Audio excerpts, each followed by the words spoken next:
महाबळेश्वर मध्ये आता पर्यटकांनी हाऊसफुल झाल्याचं पाहायला मिळतंय। महाबळेश्वरात आता वर्षा पर्यटन बहरलंय। लिंगमळा धबधबा पर्यटकांसाठी आकर्षणाचं बिंदू ठरतोय। पर्यटक पावसात भिजण्याचा आनंद देखील लुटताय। यात संपूर्णचा आढावा घेतला आमचे प्रतिनिधी इम्तियाज मुजावर यांनी।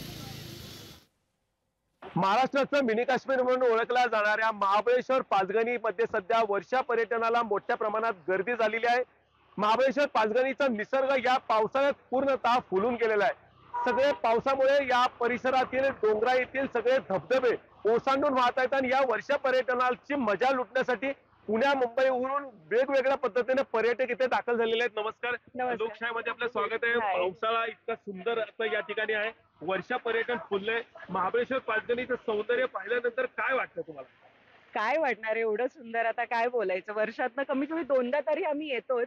या पावसाळ्यात थोडं असं वाटत होतं की पावसामुळे म्हणजे जसं चाललंय की यायला पाहिजे की नाही, पण ते येणे मतलब यायल्याशिवाय राहू शकत नाही कोणी। ते आहे, तेच तर सौंदर्य आहे ना महाबळेश्वरचं। तुम्ही जसं म्हणालात मिनी काश्मीर, ते आहेच मिनी काश्मीर। सुंदर या निसर्ग सौंदर्य पाहिल्यानंतर एखादं कुठलं पावसावरचं गीत आठवतंय का? अरे बापरे, गारवा गारवा तुम्हाला गाणं माहिती असेल तर ते नक्की आठवत आहे मला। अरे बापरे, नाही नाही नाही, गाणं तर मला म्हणता येणार नाही, पण आहे ते गाणं।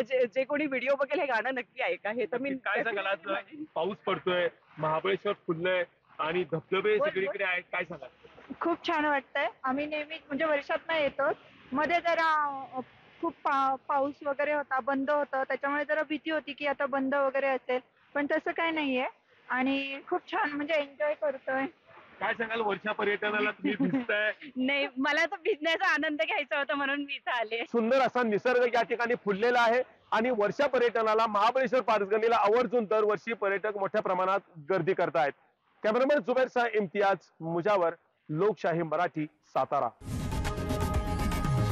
लोकशाही मराठी, ऐका, पहा, जागरूक रहा।